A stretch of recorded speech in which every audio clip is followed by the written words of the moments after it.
کوئی شوگر کی پٹی بھی باندھنی چاہیے. حضرت ایوب 18 سال بیمار رہے. زوجہ کہنے لگی دعا کر لو تو آپ فرمانے لگے بی بی سے کہ صحت کتنی دیر رہی؟ اس نے کہا 60 سال. تو آپ فرمانے لگے ذرا بیماری کو بھی 60 سال گزر لینے دو پھر دعا بھی کر لیں. یہ دعا کی اللہ یہ لفظ کہے اللہ نے صحت دے دی, تندرستی آ گئی. ایک دن گھر میں بیٹھے بیٹھے زوجہ کہنے لگی کہ ایوب یہ بتاؤ دکھ اچھے کہ سکھ؟ آپ فرمانے لگے سارے دن ہی اللہ کے ہیں پر دکھ بڑے اچھے تھے. مجھ سے پوچھو تو دکھ بڑے اچھے تھے. کہا کس طرح؟ تو حضرت ایوب فرمانے لگے جب میں بیمار تھا تو 24 گھنٹے میں ایک دفعہ میرا رب میرا حال پوچھا کرتا تھا. ایک دفعہ میرا اللہ پوچھتا تھا ایوب تیرا حال کیا ہے؟ فرماتے ہیں 12 گھنٹے تو لذت ہی رہتی تھی کہ میرے رب نے میرا حال پوچھ لیا ہے, اور اگلے 12 گھنٹے میں انتظار کرتا تھا مالک حال دوبارہ کب پوچھے گا. فرمانے لگے اب صحت تو ہو گئی ہے پر اب میرا رب میرا حال تو نہیں نہ پوچھتا. بھائی مشکلات جو ہوتی ہیں وہ تو تجھے سجا دیتی ہیں, سوار دیتی ہیں. تجھے یاد آتا ہے کوئی اپنا جب تجھے درد ہوتی ہے نا, تکلیف ہوتی ہے, پھر تیرا دل کرتا ہے کوئی کندھا ملے جہاں میں سر رکھ کے رہوں. پھر اسی لیے تو کسی درویش سے کسی نے پوچھا تھا اپنا کون ہوتا ہے؟ تو کہا جو تجھے دکھ کے وقت یاد آئے وہ تیرا اپنا ہے. جو تجھے عین آزمائش کے وقت یاد آئے اور تجھے اس کا نمبر فوراً تیرے موبائل پہ چلنے لگے وہ تیرا اپنا سجن ہے جس کو تو دکھ کے وقت یاد کرے. تو بھائی مشکلات کے بعد جو اللہ آسانی دیتا ہے. حضرت ابراہیم کو آگ میں بھی پھینکا گیا, حضرت ابراہیم علیہ السلام کو ستایا بھی گیا, نکالا بھی گیا, لیکن جب ان مشکلات سے گزرے تو میرا رب فرماتا ہے وَإِذِ ابْتَلَىٰ إِبْرَاهِيمَ رَبُّهُ بِكَلِمَاتٍ فَأَتَمَّهُنَّ قَالَ إِنِّي جَاعِلُكَ لِلنَّاسِ إِمَامًا. کہا جب ابراہیم پورے اترے تو پھر ہم نے انہیں امام بنا دیا. یا اللہ کس طرح کی امامت دی؟ فرمایا میں نے اتنی اعلیٰ شان عطا کی ہے کہ اپنے لاڈلے رسول کو جناب ابراہیم کی نسل میں پیدا فرما دیا ہے.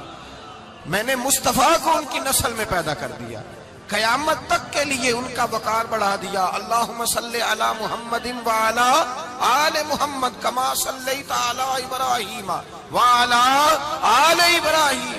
ان کی عظمت بڑھا دی اس لیے کہ جب وہ آزمائش سے گزر کر کے آئے پھر جو آسانی دی. میرے نبی پاک صلی اللہ علیہ وسلم نے دین ابراہیمی کی بہت ساری چیزوں کو رکھا. کہا میں ملت ابراہیمی پہ ہوں. جب کوئی مشکلات کو عبور کر کے آتا ہے, جب کوئی تکلیفیں سہ کر کے آتا ہے, اس کے لیے جو اجر ہوتا ہے, اس کے لیے جو پھر اللہ کتنی ذرا بڑی توجہ کیجئے گا. لوگ سمجھتے ہیں فلاں آدمی مشکل میں ہے تو شاید مشکل میں ہی رہے گا, فلاں آزمائش میں ہے تو شاید میرا اللہ فرماتا ہے ایک مشکل دے کے میں 2 آسانیاں بھی دوں گا. تم مشکل دیکھ رہے ہو, مشکل نہ دیکھو, وہ جو اس کو بعد میں آسانی آنے والی ہے, اور ڈبل جو میں اس پر نعمت کرنے والا ہوں اس کو دیکھو.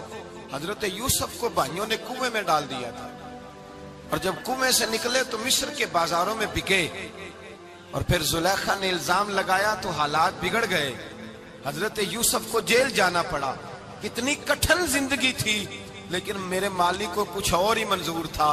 کنویں میں گرنے والے, بازار میں بکنے والے, جیل میں جانے والے, الزام لینے والے جناب یوسف کو رب کریم نے اسی مصر کا بادشاہ بنا دیا.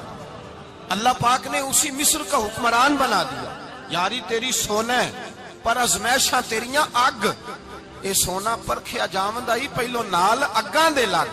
اس کے لیے تھوڑا سا جتن کرنا پڑتا, تھوڑے کٹھن حالات سے گزرنا پڑتا, تھوڑی آزمائشوں کا روپ دیکھنا پڑتا. ہم چاہتے ہیں کہ ہمیں چھیڑے کوئی نہ کوئی تکلیف نہ آئے, کوئی آزمائش. یہ ہو نہیں سکتا میرے بھائی. نامی کوئی بغیر مشقت نہیں ہوا. 100 بار جب عقیق کٹا تب جا کر نگی ہوا. ہم چاہتے ہیں کہ ہمیں کچھ بھی دقت نہ آئے, مشکلات نہ آئے, اور مشکلات تو انسان کو سنوارتی ہیں بھائی, وہ تو نکھارتی ہیں. کبھی پوچھا کرو جا کر کے کسی گندم کے دانے سے کہ تو کہاں سے ہو کے آیا ہے, کہاں سے نکل کے آیا ہے, تو وہ بتلائے گا کہ بڑے مشکل مراحل سے گزرا ہوں, اور پھر اللہ نے مجھے طاقت دی ہے کہ میں انسان کے وجود کا حصہ بناؤں.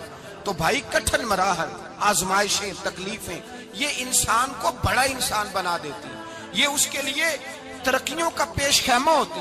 ہمارے جوان پریشان ہو جاتے ہیں, عورتیں خاص کر کے اس بات پہ توجہ کریں, وہ بڑی جلدی غم لے جاتی ہیں.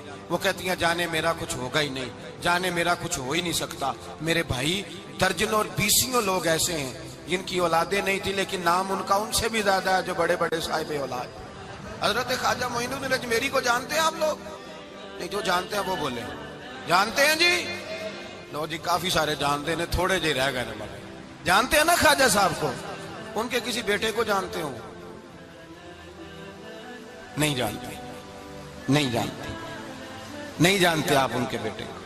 حضرت خواجہ معین الدین اجمیری رحمت اللہ تعالی علیہ کے بیٹے کو نہیں جانتے، لیکن ویسے آپ ہندوستان میں کسی آدمی کو چھیڑ کے دیکھیں، وہ کہے گا میں خواجہ صاحب کا روحانی بیٹا ہوں، میں اولاد۔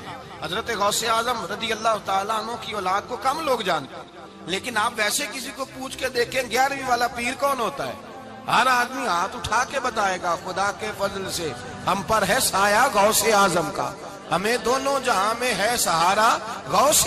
لوگ جھوم کے بتلائیں میرے بھائی، یہاں لوگ پریشان ہو جاتے ہیں کہ اولاد ہوگی تو یہ ہوگا، فلاں ہوگا تو یہ ہوگا۔ بھائی ایسی کوئی بات نہیں، میرے پاس پیسے ہوتے تو میرا ابا بیماری سے فوت نہ ہوتا۔ جو مالدار ہوتے ہیں تو کیا وہ بچ جاتے ہیں؟ حضرت اسرائیل انہیں چھوڑ جاتے ہیں؟ او خدا کے بندے، تو کیسی بات کر رہا ہے؟ یاد رکھ، یہ جو آزمائشیں ہوتی ہیں، یہ جو تکلیفیں ہوتی ہیں، یہ جو تھوڑے سے مشکل حالات ہوتے ہیں۔ حضرت یونس علیہ السلام کی دوستی ہوگی حضرت جبریل امین سے، تو جناب جبریل ملنے آئے۔ حضرت یونس علیہ السلام فرمانے لگے جبریل میرا دل کرتا ہے مجھے اس بندے کی ملاقات کرا جو اللہ کا سب سے زیادہ عبادت گزار بندہ ہے۔ حضرت جبریل امین لے گئے دور دور فلسطین کے علاقے میں، اور لے جا کر ایک بندے سے ملاقات کرائی جس کی دونوں آنکھیں بھی کوئی نہیں تھی، دونوں بازو بھی کوئی نہیں تھی، دونوں پیر بھی کوئی نہیں تھی، اور اس بندے کی زبان پر لفظ بڑا کیا جاری تھے، یا اللہ تیرا شکر ہے، یا اللہ تیرا، بول کے کہیے یا اللہ تیرا، اے اللہ تیرا شکر ہے، شکر شکر کر رہا تھا۔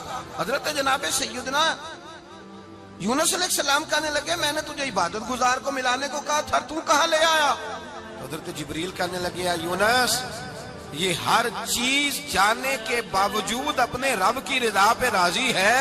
اس وقت دنیا میں نبیوں کے بعد جس سے اللہ سب سے زیادہ پیار کر رہا ہے وہ یہی بندہ ہے، یہ اپنے رب کی رضا پہ راضی ہے۔ اے تن میرا کنگھی ہووے تے میں زلف سجن دی باواں، تے پوش میرے دی جتی بن جائے تے میں یار دی قدمی آواں، مارو مارو مینو مار مکاؤ کوئی عذر نہ پیش لے آواں، تے جے سونا ہی میرے دکھ وچ راضی، جے سونا ہی میرے دکھ وچ راضی، جے سونا ہی میرے دکھ وچ راضی تے میں سکھ نو چلے ڈاواں۔ مالک جب اس حال میں راضی ہے تو بس ٹھیک ہو گیا، ٹھیک ہو گیا۔ وصل اچھا ہے نہ فراق اچھا ہے، بس جس حال میں محبوب رکھے وہی حال اچھا ہے، بس جس حال میں انہوں نے رکھا بات ٹھیک ہو گئی۔ اس میں اب انسان شکوہ کرتے پھرے کہ یہ کس طرح ہے وہ کس طرح، اپنے آپ کو مطمئن رکھا ہے۔ مشکل کے بعد جو آسانی حضرت لقمان حکیم، ان کے نام پر قرآن مجید کی پوری سورت ہے۔ حضرت لقمان حکیم علیہ رحمہ آپ اپنے بیٹے کو نصیحت کر رہے تھے، کہنے لگے بیٹا کو مشکل آئے تو گھبرانا نہیں، کوئی مشکل آئے تو کرے بیٹوں کو سمجھ آ جائے کہ مشکل آئے تو، سمجھ آ رہی ہے بات کی، مشکل آئے تو۔ اور کیا خوبصورت جملے، بیٹے کو بٹھا کے کہتے ہیں بیٹا چھوٹی مشکل آئے گی تو اللہ بڑی مشکلات آسان کر دے گا، سمجھو چھوٹی مشکلات آئیں تو اللہ نے بڑی مشکلیں اس نے آسان کر دی۔ اور آپ کو بتاؤں اصل انسان ہوتا ہی وہ ہے جو مشکلوں میں جینے کا ڈھب سیکھ جاتا ہے، وہ بن جاتا ہے جو کرب کے حالات میں جینے کا سلیقہ سیکھ جائے۔ اپنے بچوں کو یہ سمجھانا، حضرت لقمان بیٹے مشکل آئے تو گھبرانا نہیں، بڑی کو ٹال دیتی ہے، وہ نیکی کا اور آسانی کا پیش خیمہ ہوتی ہے، اللہ اس کے بعد آسانی سمجھا رہے ہیں۔ کچھ دنوں کے بعد کہنے لگے آؤ فلاں اللہ کے نبی کی ملاقات کو چلیں، فلاں نبی علیہ السلام سے ملنے چلتے ہیں۔ اس زمانے میں جو نبی تھے ان سے ملنے چلے گئے، بیٹے کو بات یاد تھی، گھوڑے پہ بیٹھے، امام ابن جوزی نے اس کو لکھا ہے، گھوڑے پہ بیٹھے تھے دونوں کے پاس گھوڑے تھے۔ اب رستہ بہت زیادہ تھا، کھانا ساتھ لے لیا، پانی ساتھ لے لیا، رستہ لمبا تھا، صحرا کا علاقہ تھا۔ جب جانے لگے تو اتنی سخت گرمی ہوئی کہ گھوڑے بھی بے ہوش ہونے لگے، اچانک ایسی گرم لو چلی کہ گھوڑے بھی۔ اب دونوں باپ بیٹا جو تھے وہ بڑی جوش میں تھے کہ جانا ہی جانا ہے، گھوڑے سے اتر کر کے پیدل چلنے لگے۔ اب پیدل چلتے چلتے ذرا آگے گئے تو اب گرمی میں جتنا بندہ پیدل چلتا ہے اتنا پیاس بھی زیادہ لگتی ہے، تو پانی پیتے رہے، کھانا کھاتے رہے، کھانا پانی بھی ختم ہو گیا۔ تھوڑا آگے چلے نا، اس قدر تکلیف بڑی کہ حضرت جناب لقمان کے بیٹے کے پیر کے اندر ایک ہڈی پیوست ہو گئی، اتنی بڑی ہڈی تھی وہ اندر ہی چلی گئی پیر، خون کے فوارے گرنے لگے، بیٹا بے ہوش ہو گیا۔ حضرت لقمان اس کے سرانے بیٹھے تو بیٹا تھا نا، آنکھوں میں آنسو آ گئے۔ بیٹے نے آنکھ کھولی تو کہنے لگا ابا جی آپ تو صبر کرنے والے ہیں، آپ رو رہے ہیں۔ فرمایا بیٹے میں کیا کروں، میرے سینے میں جو دل ہے وہ ایک باپ کا دل ہے، تو باپ جو ہوا تیرا، تیری دکھ پر رونا آیا۔ بڑی مشکل سے دانت کے ساتھ ہڈی نکالی، ہڈی نکلی تو خون بھی چلا۔ صاحب زیادہ کہنے لگا حضور آپ نے تو کہا تھا ہر مشکل کے بعد آسانی ہوتی ہے، اور چھوٹی مشکل دے کے اللہ بڑی سے بچا لیتا ہے، تو ہم تو اچھے کام چلے تھے، مشکل پہ مشکل، مشکل پہ مشکل، یہ کیا ہے؟ حضرت لقمان کہنے لگے بیٹا نہ تو رب کی حکمتوں کو جانتا ہے، نہ پوری طرح میں جانتا ہوں، لیکن جو میں نے کہا تھا وہ بات سچی ہے۔ فَإِنَّ مَعَ الْعُسْرِ يُسْرًا إِنَّ مَعَ الْعُسْرِ يُسْرًا، اللہ ہر مشکل کے بعد آسانی عطا فرمائے گا، اور فرمایا میرا ایمان ہے کہ ضرور ضرور عطا فرمائے گا۔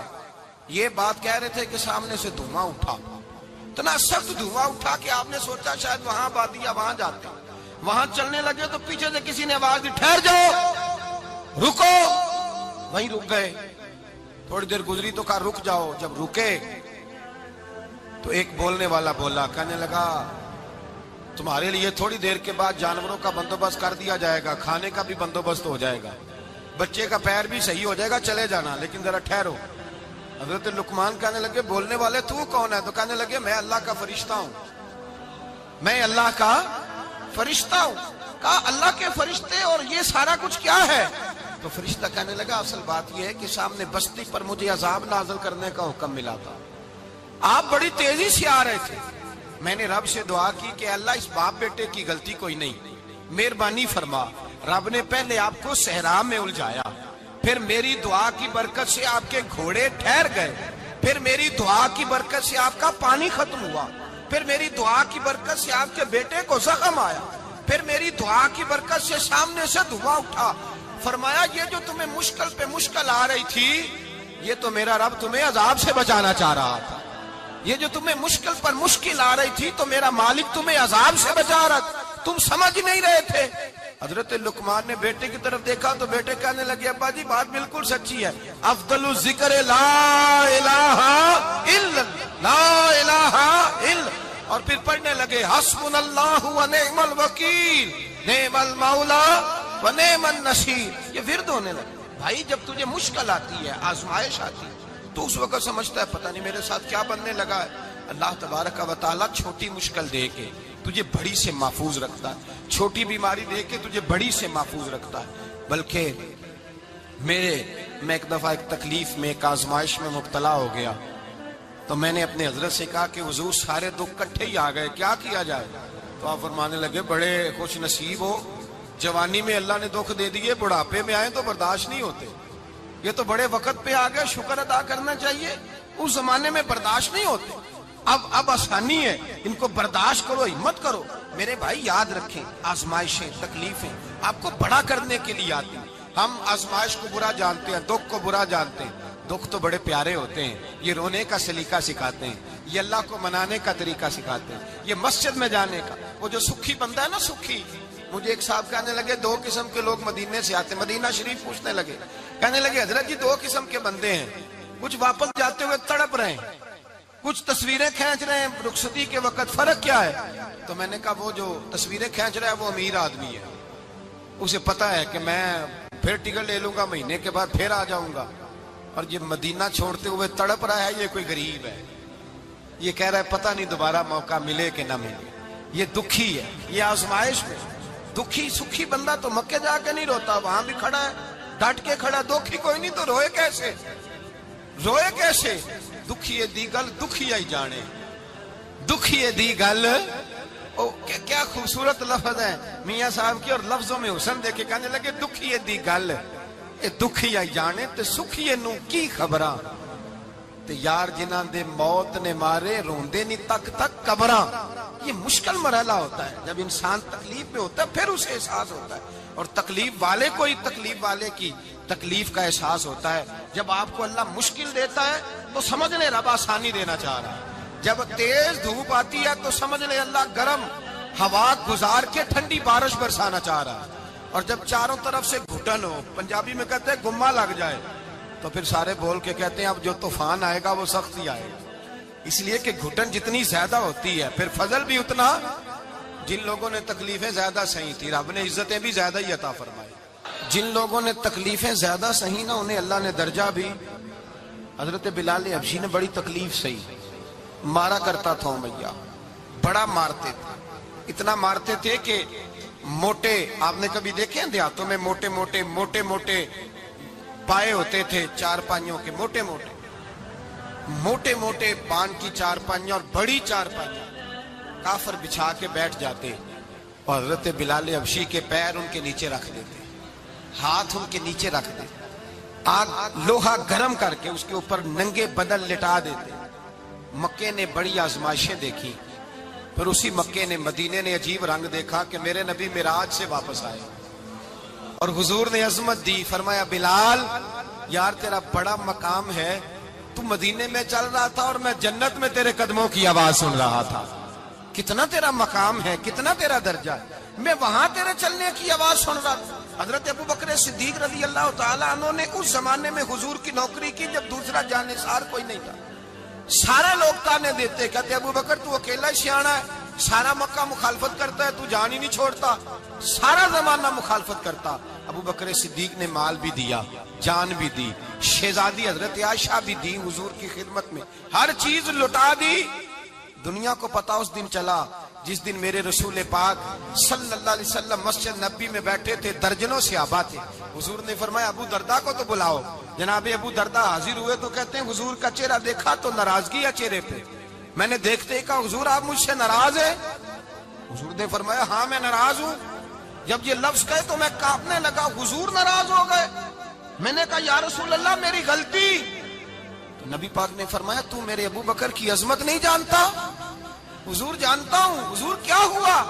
نبی پاک نے فرمایا کل تو گلی میں گزر رہا تھا، ابو بکر بھی گزر رہا تھا، تو نے سوچا ہی نہیں تو میرے ابو بکر کے آگے آگے چل رہا تھا؟